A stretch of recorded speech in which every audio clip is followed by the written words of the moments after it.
Hola, ¿qué tal? Margarita, Mónica,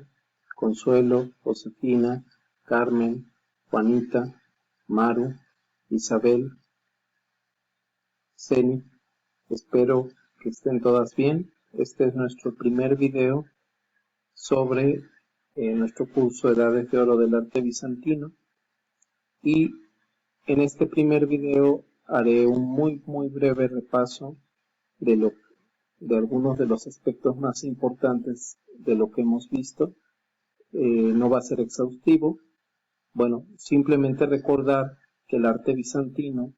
está vinculado muy fuertemente a las etapas históricas del Imperio Romano de Oriente. Ustedes recuerdan que hicimos un poco una reflexión sobre lo que es el término bizantino, sobre este término que prácticamente nace hasta el siglo XVI, se empieza a utilizar más fuertemente a partir del siglo XIX con disciplinas como la historia y la historia del arte. El arte bizantino, dijimos, tiene una etapa formativa, que es donde todavía nos encontramos, ¿no? Que llegará aproximadamente hasta el 518, ¿no? Que es el inicio del surgimiento de la dinastía justiniana, aunque en realidad esto más bien tendríamos que ubicarlo hasta el 527, que es la llegada de Justiniano al poder, donde iniciará el segundo periodo, que es la Primera Edad de Oro, que tiene su término después de varias dinastías, como la dinastía Justiniana y la dinastía Heráclida, las dos más importantes, en el 717, con el inicio del periodo iconoclasta, de la crisis iconoclasta, durante la dinastía Isaurica principalmente. Este periodo, con algunas interrupciones, recordemos a principios del siglo IX, hacia el año 800, como Irene reintegra, digamos, el uso de iconos por un breve tiempo, y luego se vuelve a la controversia iconoclasta, que por eso terminará hasta el año 867. El año 867 lo marca el surgimiento de una nueva dinastía, la dinastía macedónica, que será en buena medida la dinastía que dé nueva fama y dé origen a la Segunda Edad de Oro, en donde su fundador fue Basilio I, pero será Basilio II en los límites del finales del siglo X y principios del siglo XI, quien llevará al imperio a su máximo auge desde la época de Justiniano. Esta segunda edad de oro va a tener, digámoslo así, una etapa de cierta recesión hasta llegar al año 1204, que es cuando se da la humillante derrota frente a los cruzados dirigidos por los venecianos. Y entonces empieza el periodo del Imperio Latino, que durará hasta el año 1261, en el que una nueva dinastía, ¿no? Esta muy importante dinastía de los paleólogos, la última dinastía prácticamente reinante, recuperará el trono bizantino y dará origen a la tercera edad de oro, que es una edad de muchas crisis, una edad bastante difícil. Sin embargo, en ella, hasta el siglo XIII y parte del siglo XIV, los primeros años del siglo XIV, se dará un movimiento artístico muy notable que, bueno, se verá bastante golpeado por los primeros ataques llevados a cabo por los otomanos, que serán precisamente los que propinarán una terrible derrota en 1390, y vendrá un periodo de crisis y sobrevivencia extraimperial, bueno, una crisis imperial entre 1390 y 1453, y el arte bizantino continuará vivo en las latitudes que se vieron influenciadas por el imperio, como es la zona de los Balcanes, como es obviamente la propia Grecia, como es por supuesto el naciente poderío ruso, que será en este contexto en donde el arte bizantino, digamos, tendrá sus últimas expresiones. Bueno, siguiendo con el arte bizantino, hablábamos de que el arte bizantino es la síntesis más lograda que se haya dado en cualquier época de la cultura y las tendencias estéticas de Oriente y de Occidente. Sí, este fenómeno es un fenómeno extraordinario porque vincula varias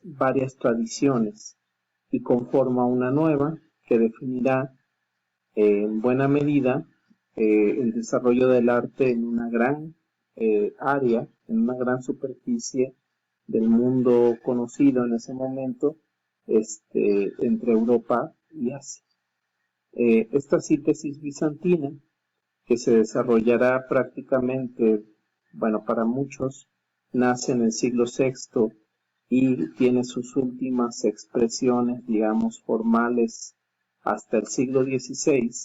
y que por supuesto no ha terminado porque se siguieron haciendo edificios con esta influencia en diversas latitudes, aunque ya no como un estilo predominante, a veces ya como un revival. Sin embargo, bueno, el arte bizantino sigue estando presente en muchas manifestaciones de primer orden, desde su primera gran obra maestra, que es Santa Sofía, y bueno, muchas otras obras más que tenemos oportunidad de ver en el curso. Este arte tiene, dijimos, como fuentes fundamentales el arte helenístico y romano, por el lado de Occidente, las aportaciones persas sasánidas, por el lado de Oriente, la evolución natural de la arquitectura paleocristiana, que ella misma tiene sus fuentes, por ejemplo, en Roma, y que también tiene fuentes orientales, y esa evolución de la arquitectura paleocristiana en tierras, sobre todo de Egipto, de Armenia, de Siria, dará obras bastante notables, muy experimentales, que son las que completan estas aportaciones fundamentales para la conformación de el arte bizantino, en particular de la arquitectura. Vimos precisamente un poco las aportaciones de la arquitectura romana. Ya dijimos, la arquitectura romana aportará al arte bizantino, entre otros muchos elementos, el arco, ¿no? El uso, por supuesto, también de la bóveda como un elemento estructural importante, y permitirá también llegar a la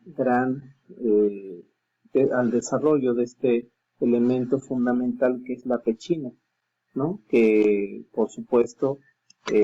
se convertirá en una de las aportaciones importantes de la arquitectura bizantina posterior. La arquitectura romana, efectivamente, con esta tradición, digamos, de crear obras que perduren, obras que sean bellas, que sean útiles, ¿no? Y que sean también un signo del poder del imperio, pues será fundamental, digamos, para el desarrollo de la arquitectura bizantina. Dijimos que en su momento la arquitectura romana podrá desarrollar las bóvedas de cañón, las primeras bóvedas de arista o crucería, y que las dos tipologías que serán fundamentales para el desarrollo, por un lado, de la arquitectura, de la primera arquitectura cristiana, que es la basílica, y en el caso de la arquitectura bizantina, en particular una construcción como el Panteón de Roma, que en definitiva con esta enorme desarrollo que permitió, digamos, el uso de las arenas pozzólicas o puzzólicas para la construcción de esta enorme cúpula, la más grande de su tiempo y la más grande durante varios siglos, y que será, sí, sin duda, un modelo fundamental para templos que fueron construidos ya dentro de la tradición bizantina. La segunda gran tradición que será fundamental para el desarrollo del arte bizantino, de la arquitectura bizantina, es la arquitectura de los persas sasánidas. Los persas sasánidas habían a su vez heredado de los partos, otro grupo iranio importante que fueron sus predecesores, varios elementos como por ejemplo el uso de la trompa, este elemento del cual hemos hablado, que es junto con la pechina, otro sistema alternativo que permite pasar de una estructura circular, ¿no?, o elíptica a una estructura cuadrangular, y que los persas sasánidas utilizaron muchísimo para una de sus estructuras fundamentales, que fue el Templo del Fuego, ¿no? Entonces, la arquitectura persa sasánida, que además de este elemento, el uso conspicuo de la cúpula, por ejemplo, el uso también de estos grandes pórticos llamados iguanes, serán elementos que va a heredar o que van a tener una influencia importante en la arquitectura bizantina posterior, y sus formas de construcción modular que permitirán realizar estructuras individuales que se yuxtaponen, ¿no?, que se